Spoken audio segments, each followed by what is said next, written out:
She saved up for a car for 6 years. But her younger sister deliberately crashed it, then said, "Mom and Dad will make you forgive her anyway." They didn't expect her to go all the way this time. Subscribe and write where you're watching this video from. Aisha's world was built on quiet sacrifices. While others, her age, posted selfies in front of brunch plates or passport stamps, Aisha counted coins and jam jars and clocked into double shifts. She was the kind of woman who made lists for her lists, who checked sales circulars before buying a carton of milk, who quietly sidestepped every impulse in favor of the bigger picture. That picture, a crimson 2024 Toyota sedan with leather seats, a sunroof, and not a single mile clocked in, had lived only in her dreams for years. But dreams don't pay down payments. Hard work did. She had started saving the year she turned 20, with a part-time job at a local cafe and a full-time course load. Back then, her classmates took out loans to travel, spent freely on electronics or new clothes, and laughed at the idea of saving for something as boring as a car. Aisha didn't laugh. She walked.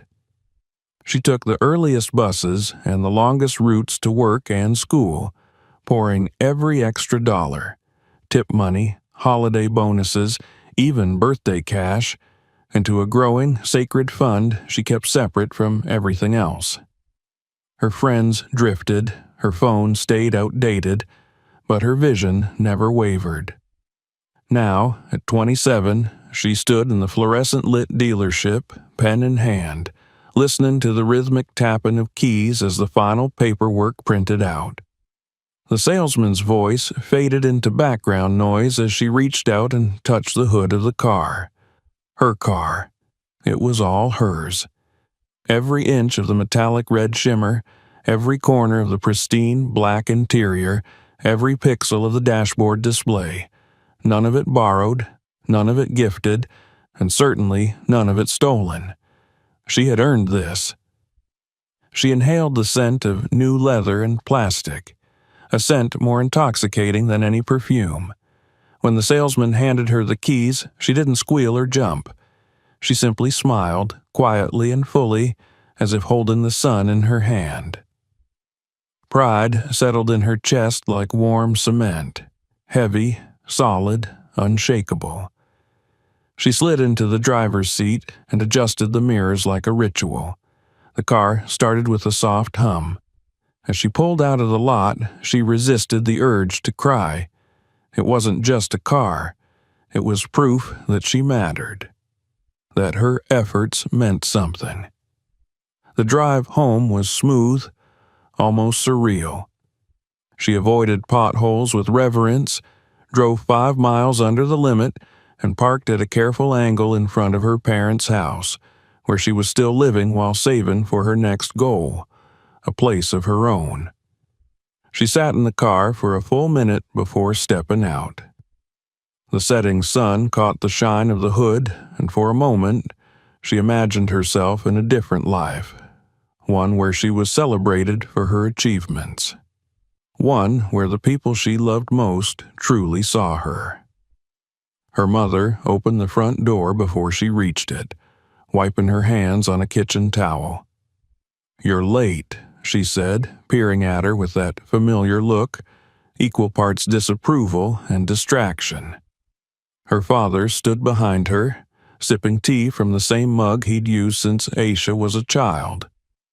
"I wanted to show you something," Aisha said, her voice light. They followed her to the driveway, her mother's expression neutral, her father squinting. "New car?" he asked. "Yes, just picked it up." "Well," her mother said, adjusting her glasses, "I suppose it's about time. That old thing you've been driving looked like it was about to fall apart." Aisha nodded. She didn't expect balloons or applause, but some part of her had hoped for more than tepid commentary. Still, she smiled. It wasn't about them. It never had been. Then Tamira appeared, leaning against the garage wall with one foot crossed over the other and her phone in hand, Aisha's younger sister watched the scene unfold with a lazy, feline smirk. Dressed in designer athleisure, nails freshly done, and not a care in the world, Tamira exhaled loudly as she straightened and sauntered over to the car.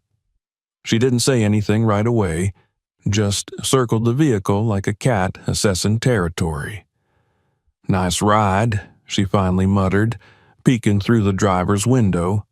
"What's the mileage?" "Less than 100, Aisha replied coolly. Tamira let out a low whistle, nodding with mock appreciation. "Damn, you really went all out." Aisha stayed quiet. Tamira turned, her gaze sharp. "Let me take it for a spin." "No," Aisha said instantly, her tone firm but calm. Tamira blinked, momentarily surprised. Then she laughed. "Come on, girl, don't be stingy. Just around the block." "No," Aisha repeated. "I just got it. You're not driving it." Tamira rolled her eyes with exaggerated dramatics. "Lord, you act like I asked to borrow your kidney." "It's not up for debate," Aisha said. "This isn't something I'm willing to share." The words hung in the air like smoke. For a moment, Tamira stared at her, the corners of her lips twitching, and then she gave a little shrug and stepped back. But there was something in her eyes, an amused, calculating gleam that put Aisha on edge.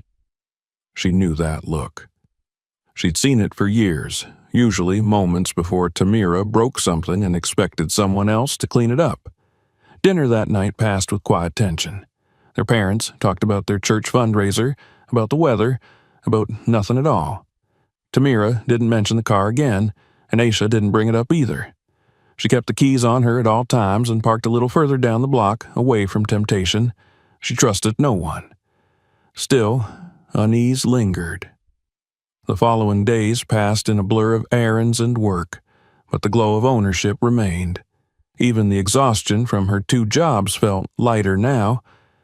She had done something for herself, finally. Each morning, she passed her car in the driveway. She felt that same burst of joy. She would rest her hand on the hood like she was greeting an old friend, open the door gently, drive with focus and care. It wasn't just a car. It was a physical manifestation of her tenacity. But under that joy was a thin layer of anxiety she couldn't shake. Tamira had barely commented on the car since their initial interaction, which for her was strange. She thrived on attention, on poking at boundaries until something broke. Her silence was not peace, it was plotting. One night, after a late shift, Aisha came home exhausted. She set her bag down on the entryway table and dropped her keys beside it for what was supposed to be a minute. Just a minute to go upstairs, change out of her uniform, and splash water on her face. When she came back down, the keys were gone. Her breath caught. She sprinted to the door and yanked it open. The driveway was empty. Her car, her beautiful, earned, beloved car, was gone. The world around her went silent. She didn't scream. She didn't cry. She picked up her phone and dialed. Voicemail again. Voicemail again. Still nothing. 2 hours later, her phone finally rang, but it wasn't Tamira. "Mr. Anderson," the voice said, deep and even. "This is Officer Reynolds with the County Police Department. I'm calling about a vehicle registered in your name." Aisha's knees buckled. "There's been an accident," the officer continued. "The driver is unharmed, but the vehicle sustained significant damage." The driver identified herself as Tamira Anderson. She didn't remember leaving the house. One moment she was clutching her phone, the next she was standing behind flashing blue lights, staring at twisted metal and cracked glass. And there was Tamira, standing next to the wreckage, arms crossed, expression bored. Aisha walked toward her with a storm in her chest. Her voice didn't rise. It didn't need to. Her silence said enough. Tamira glanced at her, shrugged, and said, "That sucks. But hey, don't freak out.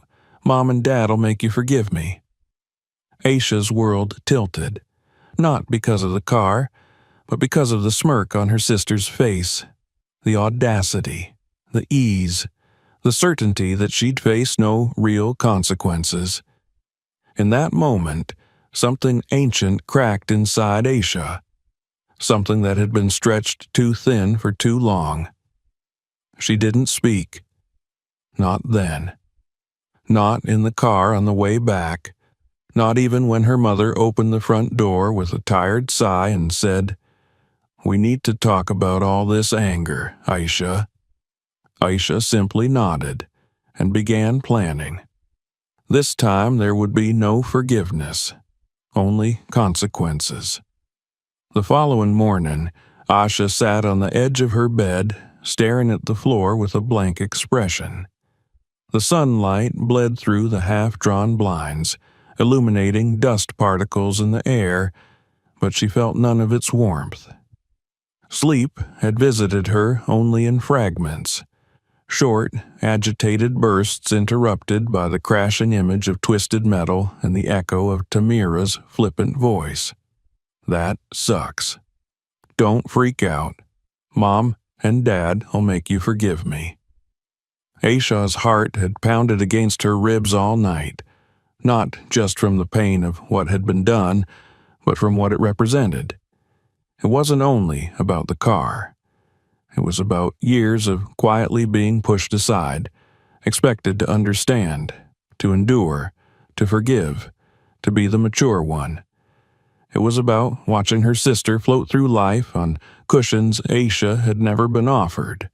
It was about being invisible unless there was something to be expected of her. She descended the stairs slowly, knowing what was waiting on the other side. Her mother was in the kitchen, back turned, frying something in a pan with exaggerated movements. Her father sat at the table, sipping coffee with that worn, distant look he wore whenever tension brewed. And Tamira? She sat slouched in the breakfast nook, scrolling her phone like nothing had happened. "And you want me to forgive her because she's my sister?" Her mother's voice hardened. "We're not asking you to forgive her. We're asking you to move forward. Family is more important than things." That was the mantra. Always. Family over feelings. Family over fairness. Family over justice. Aisha stood without a word and walked upstairs. She needed air again. Her phone buzzed when she reached her room. A text from Tamira. "Stop being dramatic. It's just a car. Mom and Dad said they'll handle it. Don't make this a thing." A thing. Aisha sank onto her bed and stared at the screen, letting the words etch into her bones. Her sister wasn't sorry. Her parents weren't sorry. She was the only one grieving, the only one expected to swallow her pride in the name of keeping the family intact. But for the first time in her life, Aisha didn't feel like preserving it. The cracks had become too wide, the silence too loud, and her sister's smirk too unforgettable. She stood, walked to her desk, and pulled open the drawer that held her insurance documents. There were rules for situations like this, guidelines, systems, consequences. Tamira had never met one she couldn't slip past, but Aisha was going to change that. Not tomorrow, not eventually, now. The silence in the house the next morning was dense, unnatural. Aisha could feel it pressing against her skin like the humidity before a summer storm. The air hung with something unspoken, something raw. Her parents moved quietly through the kitchen, carefully polite in the way people become when they know they've gone too far but aren't ready to apologize. Tamira was nowhere to be seen, but Aisha could hear the faint sound of her voice upstairs, talking on the phone, laughing. Aisha had stayed up most of the night reviewing her insurance documents, reading policy terms she never expected to need, highlighting phrases like unauthorized use and liable party. She hadn't yet decided what she was going to do, but the wheels had begun to turn. There was power in the knowledge that, for once, the rules were on her side. Still, she moved through the morning with deliberate calm. She packed her work bag, ate a quiet breakfast, and nodded along as her mother asked if she'd be home for dinner. Aisha said she wasn't sure.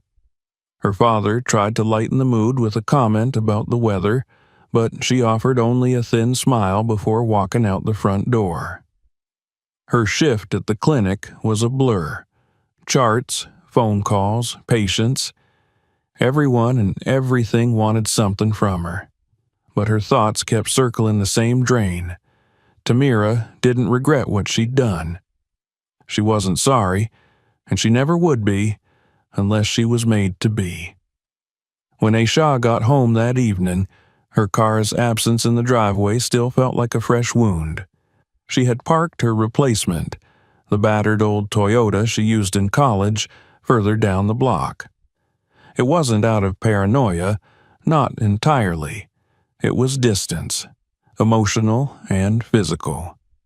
Tamira greeted her at the door with that same irritating ease, barefoot and sipping a smoothie, as if the last few days had been nothing but a mild disagreement. Her nails were freshly done again, long and bright pink. "You look tired," she said with mock concern. "Still sulking about your car?" Aisha ignored her and walked past, setting her things down with controlled precision. She had nothing to say to someone who treated destruction like a joke. She went upstairs, closed her door, and turned on some music to drown out her sister's existence. Later that night, Aisha fell asleep earlier than usual. Her body was drained. Emotionally, she was a tangle of frayed wires, and sleep offered the only escape. But sometime around midnight, a distant sound stirred her, a faint, hollow chime. Keys. It took her a moment to register the noise, and when she did, she jolted upright. She hadn't touched her keys. She kept them in her purse now, which was in the corner of her room. Except they weren't. The purse was tipped sideways. The keys were gone. Panic and fury fused in her chest as she rushed to the window. She caught only a glimpse, a red flash at the edge of the street, headlights sweeping into the dark, the roar of an engine rising in pitch. Her breath caught. It wasn't possible. But it was. Tamira had taken her backup car.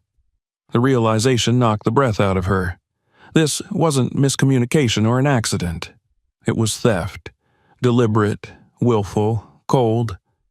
Aisha's hands trembled as she reached for her phone. She dialed, straight to voicemail. Again. Still nothing. She didn't cry. She didn't scream. She sat on the edge of her bed and stared at the wall, stunned by how far her sister was willing to go just to prove she could. To remind Aisha that her boundaries meant nothing in a house that had never respected them. The hours crawled by in painful slowness. Her parents didn't seem to notice anything unusual. When Aisha finally came downstairs at dawn, they were sipping coffee and discussing grocery lists. Neither of them had seen Tamira leave. Neither seemed concerned that she hadn't returned. "She's probably with friends," her father said when Aisha asked. "Don't be dramatic," her mother added. "You girls are too old for these games." Aisha didn't reply. She knew better now than to expect concern. It wasn't until nearly noon that the call came. This time it was a number she didn't recognize. "Miss Anderson?" the voice on the other end asked. "Yes. This is Officer Delgado from the city precinct. We have your vehicle. There's been an incident." Aisha's heart plummeted. "What happened?" The driver, identified as Tamira Anderson, ran a red light. There was a collision. "No injuries, thankfully, but your car has sustained significant damage. We need you to come down and confirm ownership." She didn't remember hanging up. She didn't remember the ride to the station. She only remembered standing there, numb, as an officer led her to the lot behind the precinct where her car now sat, or what was left of it. The front end was crushed, the bumper barely attached, the windshield spider-webbed with cracks. Tamira stood off to the side, arms crossed, wearing a bored expression and an oversized hoodie. She glanced up as Aisha approached but didn't say a word. Aisha didn't move for a long time. She just stared at the wreckage. Her backup car wasn't pretty, but it had been hers. It had survived college, grad school, snowstorms, and sleepless nights. It was a symbol of resilience. And now it was ruined, like the one before it. And still, Tamira said nothing. Not sorry, not even surprised. When they got home later that day, their parents finally reacted, but not in the way Aisha had hoped. "I just don't understand what's going on with you two," her mother said, pacing the kitchen. "Tamira, you need to think about your choices," her father added, though his tone lacked conviction. Tamira just shrugged, pulled a soda from the fridge, and plopped down on the couch. "I get it, okay? It was dumb, but it's not the end of the world." Aisha stood in the doorway, arms crossed, eyes burning. "You stole from me. Again." Tamira took a sip of her drink and said, "You left your keys out. That's not stealing. You went into my room. You've gone in mine before. Not to take something and wreck it."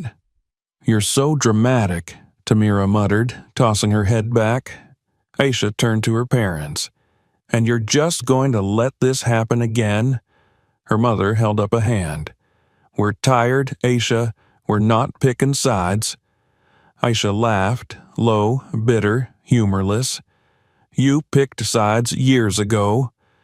She turned on her heel and walked out, her vision blurred by fury. She didn't slam the door. She didn't scream. She simply left.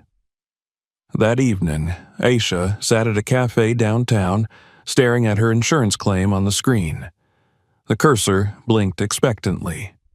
She had everything she needed: police reports, witness statements, and now a second incident. It wasn't just about getting reimbursed. It was about making sure Tamira couldn't keep doing this. She clicked next and kept going, her hands steady, her heart resolved. She was done being the forgiving sister, done being the quiet one, done being taken for granted.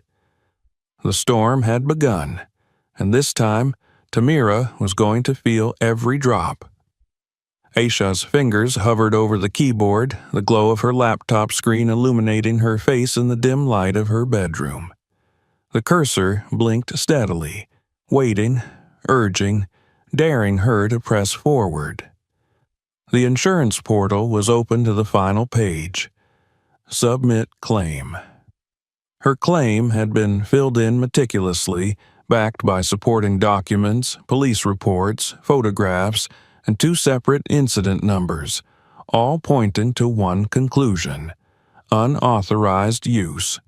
Her sister had not only disrespected her boundaries but had done so deliberately, recklessly, and with complete disregard for consequence. She stared at the word submit like it was a doorway she wasn't sure she could step through. Because beyond that button wasn't just paperwork or reimbursement. It was a line drawn in cement. It was a declaration that she was done playing the role she'd been assigned her whole life. The reasonable one. The peacekeeper. The one who let it go. Her phone buzzed on the desk. A message. Tamira again. "You should really let this go. I told you I didn't mean to crash it. You acting like this is pathetic." Aisha read the text without reaction. Then, with one slow breath, she clicked submit. For the first time in weeks, she felt still. Not calm, not relieved, but still. Like the moment before a storm reaches the shore, when the sky goes silent and the air thickens with electricity. The next morning, the house was unusually quiet. Aisha descended the stairs with her bag over her shoulder, her expression unreadable. She hadn't told anyone what she'd done. Not yet. But it was only a matter of time. She knew how this story would unfold. First confusion, then outrage, then manipulation. Tamira was in the living room curled on the couch under a blanket, watching some reality show on mute while tapping idly through social media. She didn't look up as Aisha passed. She hadn't even flinched after totaling a second car.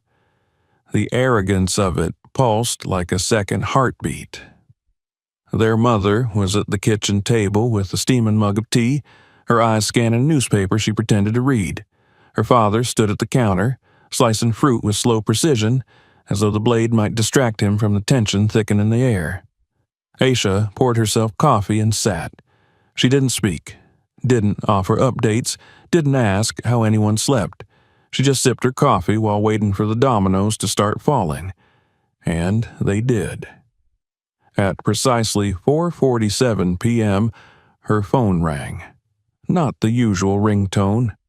This was the one she'd set for official calls.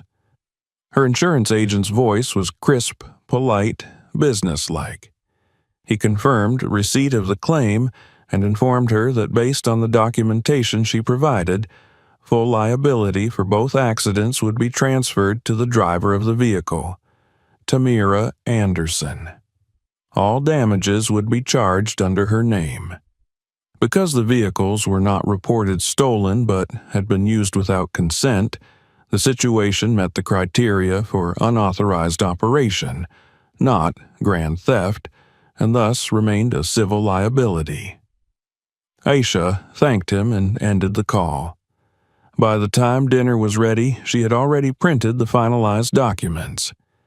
She tucked them into a thick envelope and placed them beside her plate at the dining table. No fanfare, no warnings. The meal was typical: roasted chicken, mashed potatoes, green beans. Her mother served with quiet authority, her father said grace with his usual detached reverence. Tamira strolled in late, hair still damp from a shower, phone in hand. She didn't glance at Aisha as she slid into her seat, her smirk already forming. "So," Tamira drawled, poking at her food, "are we done being dramatic, or are you still pouting?" Aisha didn't respond. She placed her napkin in her lap, lifted her fork, and ate slowly, calmly. Their father cleared his throat after a few moments. "Girls, it's time we moved on from all this. Mistakes were made, yes, but we're a family. We don't hold on to bitterness." Asha chewed and swallowed before speaking. "Some mistakes cost $35,000. Her father sighed. "That's not helpful." Tamira rolled her eyes. "Here we go again." Their mother put her fork down. "Aisha, this is not who you are. You've always been so level-headed, so mature.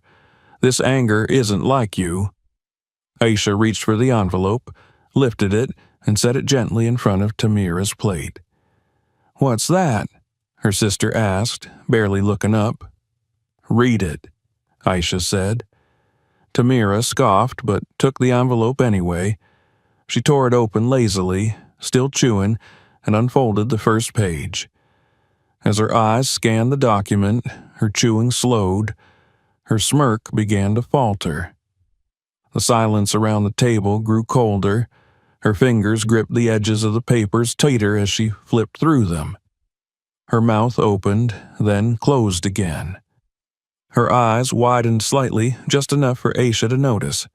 "What is this?" she finally asked, her voice thinner. "The finalized insurance claim," Aisha said, her tone even. "All liability is yours now." Tamira blinked. You actually did it?" "Yes. You're not serious." "I'm very serious." Her mother reached for the papers with a frown, scanning the first page. Her father leaned over to look. "This can't be right," he said. "They're saying she owes. This must be a mistake." It's not, Aisha said. Everything's been reviewed, twice. Her mother looked up, her voice low.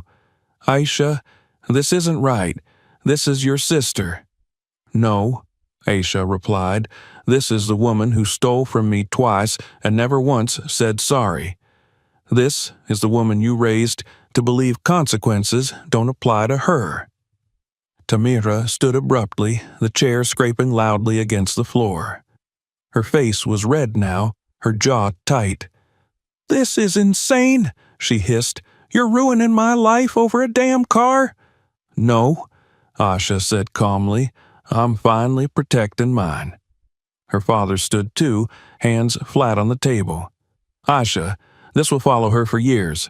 Her credit, her employment. You're talking about financial ruin. Aisha nodded. I know. Then how can you do this?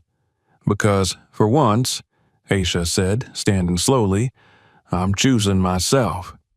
Tamira's hands trembled around the papers. You're just bitter, jealous even. Of what? Aisha asked. Your laziness? Your entitlement? Your complete inability to function without someone cleaning up after you? Her sister's face twisted with rage. You're heartless. No, Aisha replied. I'm tired. Their mother's voice cracked as she spoke again, trying to soften the room with maternal reason. We can work this out. This doesn't have to go through insurance. We can handle this in the FA. Miley. It already did, Aisha said, and you already chose who to protect. The conversation spiraled. Her father called her ungrateful. Her mother said she was being vindictive. Tamira accused her of betrayal, but Aisha stayed silent through most of it, her gaze steady, her voice rare and precise. She didn't yell. She didn't cry. She didn't ask them to understand. She didn't need them to. After the meal, she packed an overnight bag, not out of spite, out of peace. She needed distance. As she left the house, she passed her old bedroom window. Tamira stood inside, watching her, arms crossed, hatred etched across her face. Aisha didn't stop. She didn't wave. She didn't look back.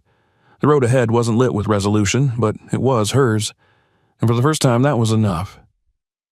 The morning after Aisha left the house, she stood alone on the sidewalk outside her friend Corinne's apartment, her small duffel bag hanging off one shoulder.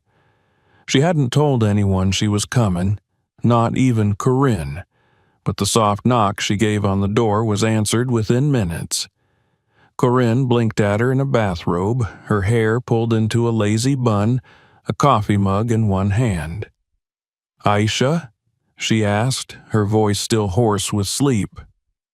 I didn't know where else to go, Aisha replied, forcing a small smile.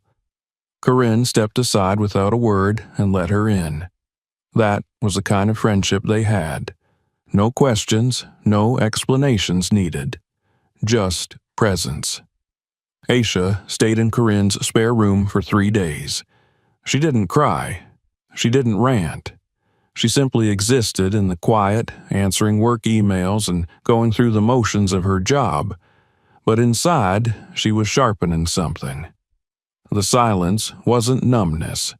It was focus. She was calculating now, not from rage, but from necessity. Tamira had violated not just trust, but something more intimate, her autonomy. And their parents had proven, beyond any doubt, that they would always choose the easier child, the louder voice, the prettier smile. On the second night, she received an email from the insurance adjuster. The claim had officially been finalized. The damages totaled $36,452.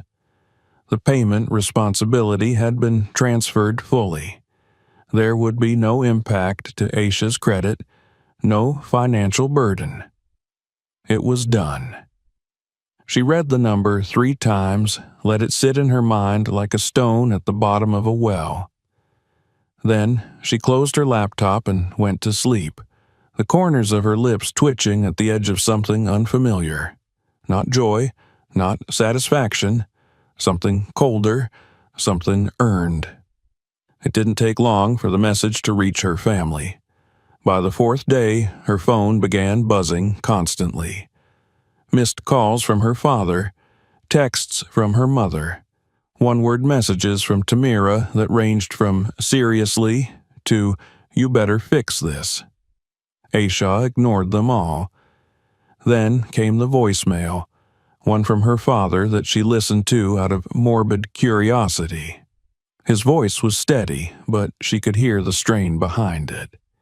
He pleaded for her to call back, to think about what this is doing to your sister. He talked about family, about consequences, about how Tamira was not equipped to handle something like this. Asha almost laughed. She wasn't equipped? That had always been the excuse. Tamira wasn't ready. Tamira was still learning. Tamira didn't mean it. And who had to clean it all up? Not anymore.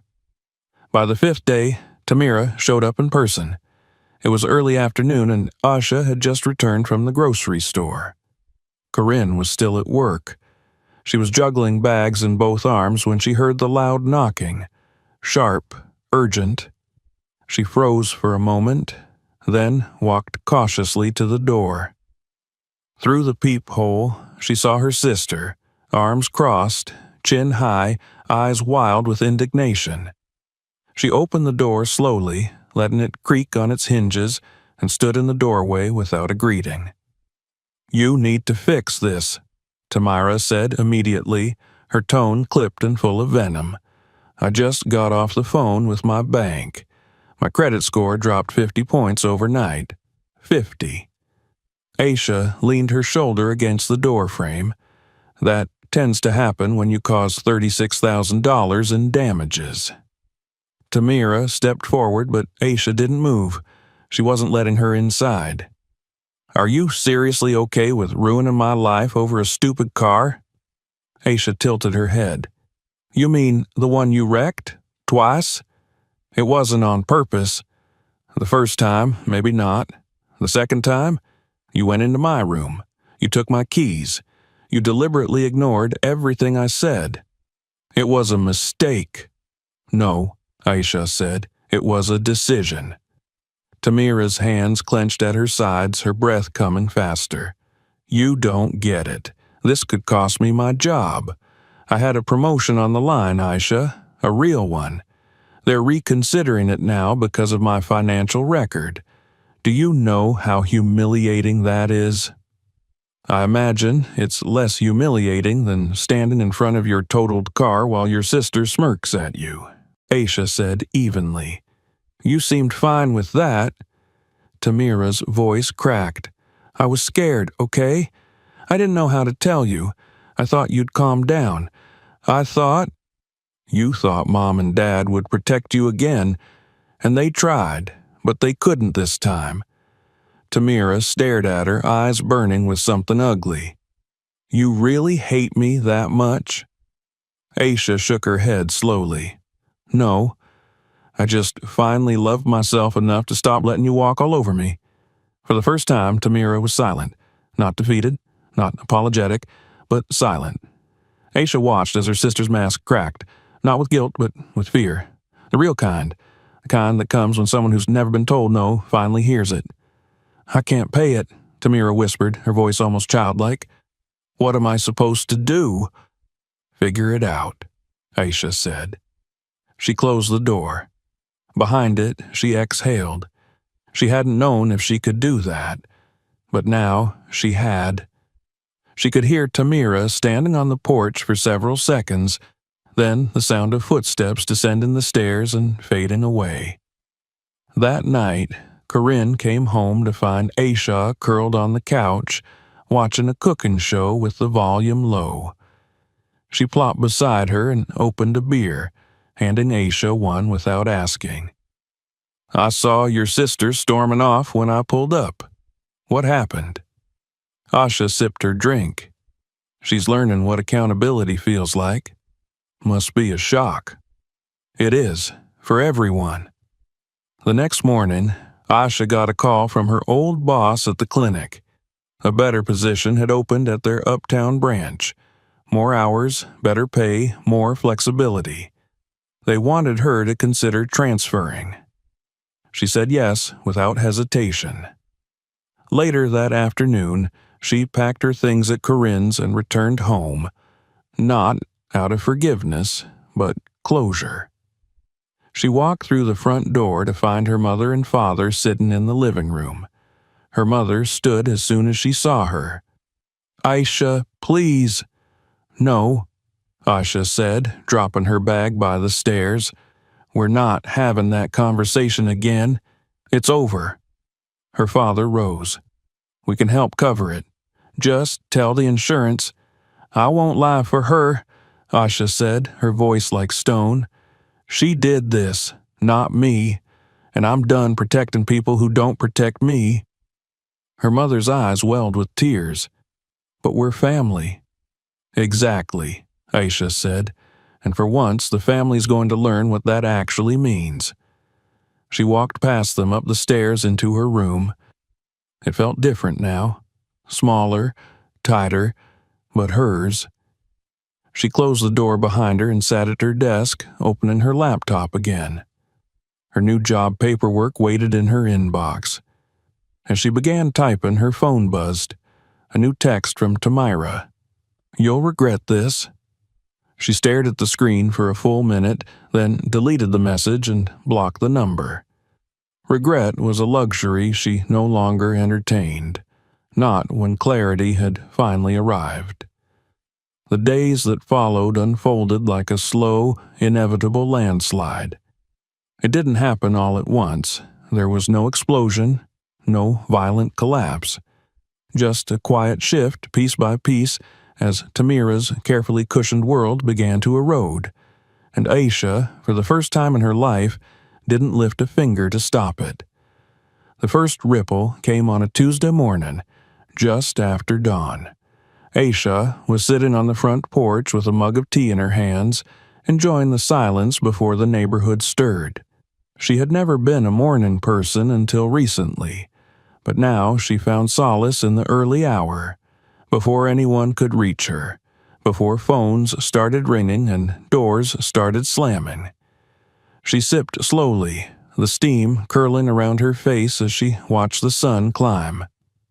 Inside the house, her father was already awake, sitting at the dining table with a calculator and a stack of papers. Her mother stood behind him, silent, arms crossed, staring at the numbers with tight lips. Aisha didn't need to go inside to know what they were talking about. She'd heard them the night before, whispering in their bedroom. Discussions about refinancing, about dipping into retirement savings, about liquidating the small investment account they'd always promised would go toward future family travel. It stung to know they were considering bailing Tamara out again, but for the first time they were doing it with resistance in their voices, with consequence hanging in the air. Even they were beginning to see that this mess was not just a mistake, it was a pattern. And it was expensive. Later that same day, Aisha watched as Tamara stormed through the front door, her voice already raised before she even reached the living room. "This is getting out of control," she shouted, slamming her bag onto the couch. "They froze my card. My account is locked. I tried to use my debit at lunch, and it declined in front of everyone." Their mother rushed in, concerned. "Did you talk to the bank?" "Yes, I talked to the bank. They said my overdraft protection is suspended because of a flagged liability. The claim's showing on my record already. Do you know how that makes me look?" My manager saw the notice.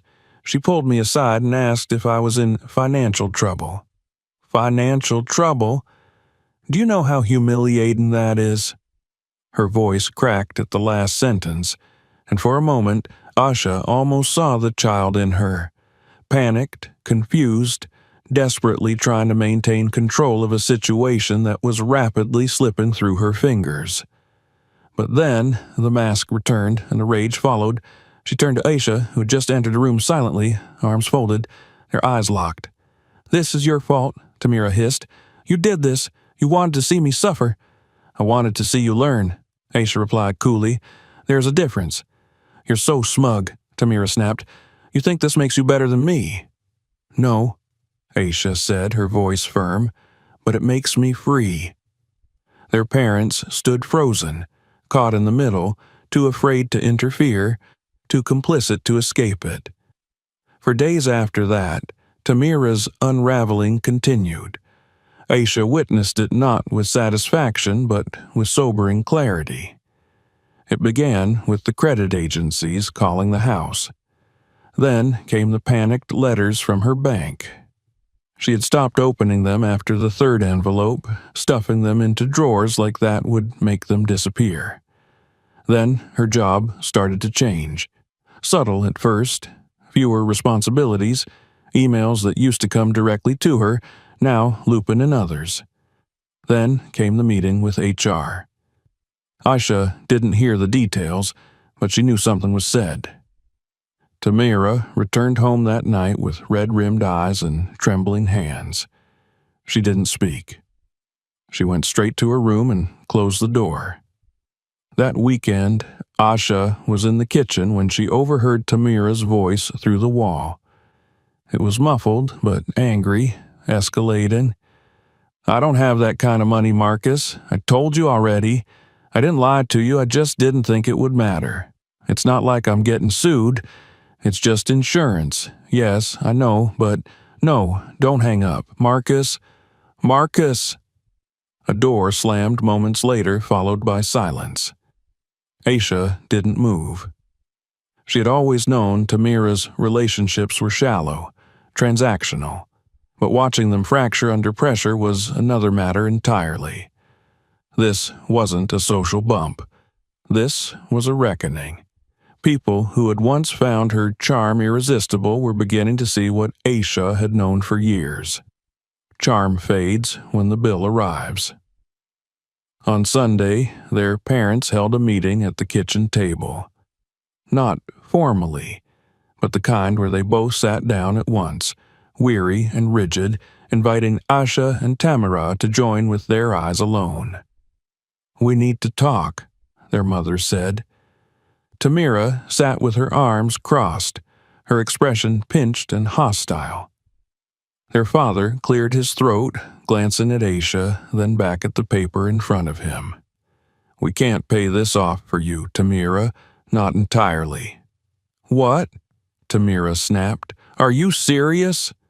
"We've run the numbers," he continued, "and we could maybe cover 10,000, but that's it.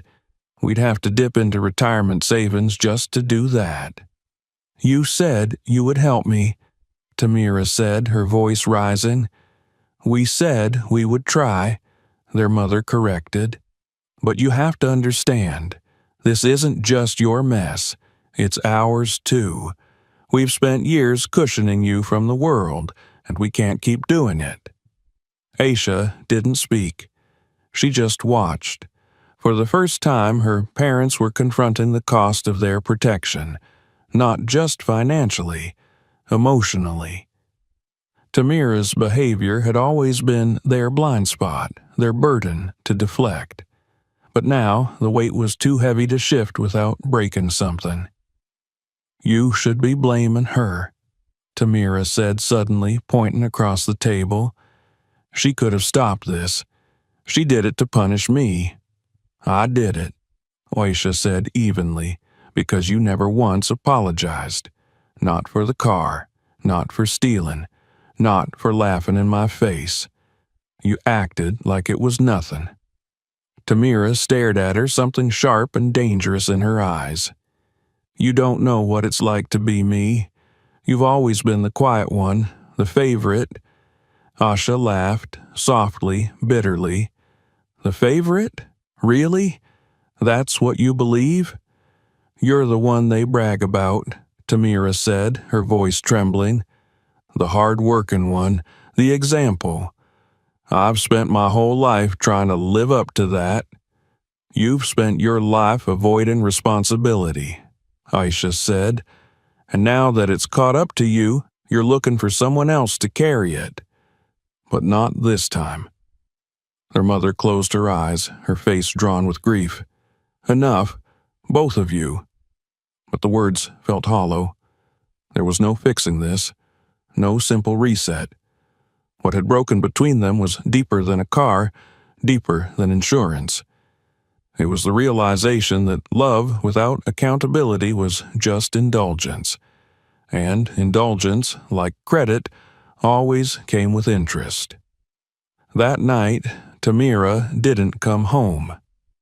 She returned the next morning looking ragged, her hair undone, her clothes wrinkled, her eyes haunted. "I think Marcus is done," she said to no one in particular. "And I just got a call from the leasing office. My apartment application was denied." Aisha looked up from her coffee. "They check financial history now." Tamira didn't reply. She just walked upstairs. Days passed like a procession of quiet reckonings, letters, phone calls, awkward silences. Their parents grew more reserved, speaking less, retreating into themselves. Aisha stayed focused on her job, on her routines, on her peace. But sometimes at night, she sat by the window with a blanket over her lap and stared out at the street, wondering if this was what justice felt like. Not triumphant, not cruel, just real. Because sometimes justice wasn't loud. It was quiet, unforgiven, and earned.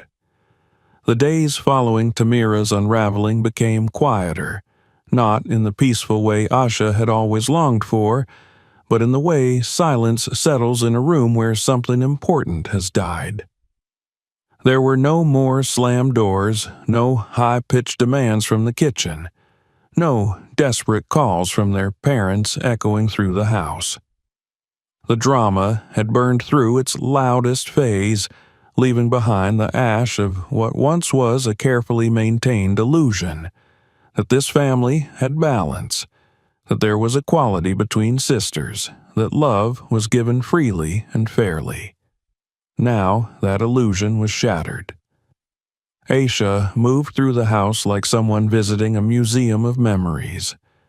She no longer flinched when passing her parents in the hallway, no longer avoided the breakfast table in the morning. She simply existed, calm and controlled, her spine straighter, her steps more measured. Every day, she left for work at the uptown branch of the clinic where she had recently transferred. New office, new responsibilities, better pay, and a sense of recognition she had never experienced at the old location. Her co-workers respected her without expecting her to overextend herself.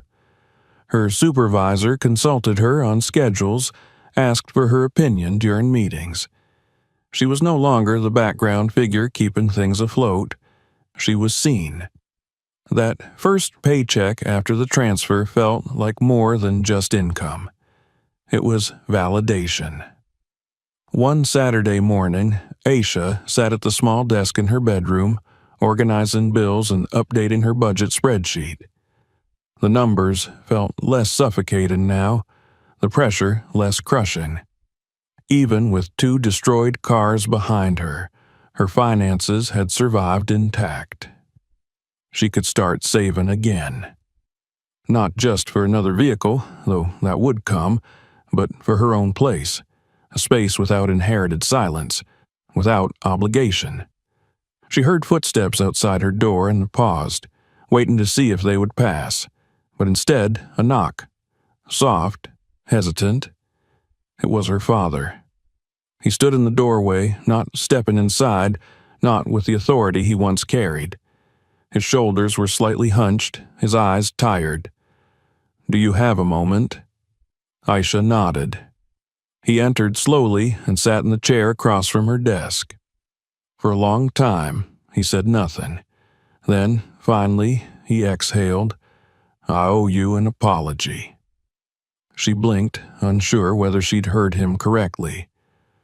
"I've spent years telling myself that I was being fair," he continued, not meeting her eyes, "that treating your sister differently was about her personality, her struggles, that you could handle more because you were stronger. I told myself that meant I respected you, but what I really did was leave you alone." Aisha felt something shift in her chest. Not forgiveness, not yet, but something like the beginning of release. Her father rubbed the back of his neck. "I let her believe that nothing she did was serious. And I let you believe that no matter how much you gave, it was never enough to be acknowledged. That was wrong."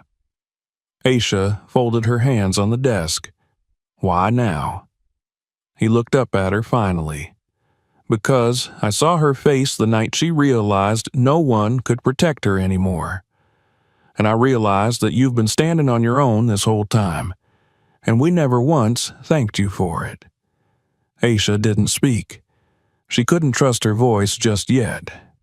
He rose slowly, placing a hand on the edge of her desk. "We can't undo what's been done, but I wanted you to hear it from me. I see you, Aisha, and I'm proud of you." After he left, she sat in the stillness, letting the words settle. They didn't erase anything.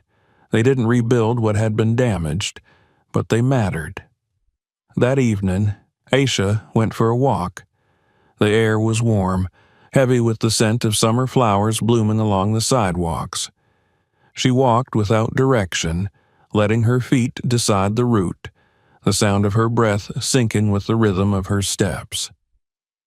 As she passed a row of parked cars on a quiet residential street, she paused in front of a sleek gray sedan. Not new, not flashy, but solid. Clean lines, reliable make. A for sale sign sat on the windshield. She took out her phone and snapped a picture. The next morning, she called the number. The owner was kind, informative, and after a short test drive and inspection, the car was hers. Paid in full, no financing, no debt. She parked it at the far end of the driveway, the same spot where her red car had once stood, gleaming like a badge of hard-won freedom. But this car felt different. It didn't need to prove anything. It didn't scream accomplishment. It was hers because she chose it, not to show off, not to reclaim anything, but because she wanted it. Inside the house, Tamira watched her through the window, her face unreadable. She hadn't spoken to Aisha since that day on the porch. No apology, no gratitude, only silence. But that silence no longer felt like a victory for Tamira. It felt like isolation. Aisha noticed the way her sister moved through the house now. Quieter, less entitled. Her confidence was no longer effortless. It was defensive, cautious. She had taken a part-time job at a retail store while trying to patch things with her bank and salvage her credit. Her social media had gone dark. Her old friends had drifted. The consequences were no longer theoretical. Asha didn't gloat. She didn't mock. She simply lived. She prepared her meals. She kept her door closed. She responded to kindness with warmth and ignored the rest. Her mother began knocking before entering now. She asked questions about Aisha's day with genuine curiosity. She listened when Aisha answered. The change was subtle, but real. One Sunday afternoon, Aisha returned from the grocery store and found her mother in the kitchen, chopping vegetables. "I thought I'd make your favorite today," she said, not turning around. Aisha placed the bags on the counter. "Gumbo?" Her mother nodded. "Haven't made it in a while." Aisha unpacked quietly, pulling out spices and setting them near the stove. For a while, they worked in tandem. No lectures, no tension, just the rhythm of food being prepared and history being sifted through, without needing to be spoken aloud. As the pot simmered, her mother wiped her hands on a towel and turned to her. "You know," she said softly, "I used to tell myself that showing love meant making sure nobody got hurt. That if I could protect Tamira from the world, she'd grow up happy. But I forgot that sometimes love means letting people feel the burn." Aisha stirred the pot and said nothing. I didn't protect you the same way," her mother continued, "because you didn't seem to need it. But I was wrong. You needed something too. You needed to be believed, supported." Asha looked at her mother then, not with anger, but with clarity. "I needed to be respected." Her mother nodded. "Yes, that too." Dinner that night was the first time in years they all sat together without pretense. It wasn't warm, it wasn't comfortable, but it was real. No one tried to smooth things over. No one asked Aisha to let it go. They simply ate. Afterward, as Aisha carried her plate to the sink, Tamira approached. She didn't speak at first. She just stood there, eyes downcast, fingers gripping the hem of her shirt. "I don't know how to say sorry and mean it," she said finally. Aisha placed the plate in the sink. "Then don't say anything." Tamira looked up, startled.